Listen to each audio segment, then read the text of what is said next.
اعوذ باللہ من الشیطان الرجیم بسم اللہ الرحمن الرحیم۔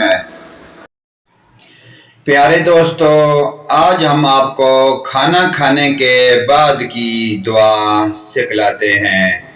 حضرت ابو سعید خدری رضی اللہ عنہ سے روایت ہے کہ رسول اللہ صلی اللہ علیہ وآلہ وسلم جب کھانا کھا لیتے تو مندرجہ ذیل کلمات پڑھا کرتے۔ وہ کلمات یہ ہیں: الحمدللہ الذی اطعمنا وسقانا واجعلنا من المسلمین۔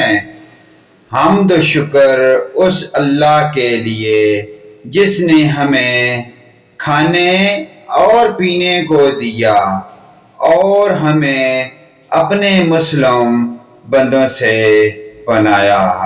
پیارے دوستو، ویڈیو کو اپنے رشتہ داروں اور دوستوں بھائیوں کے ساتھ شیئر کریں۔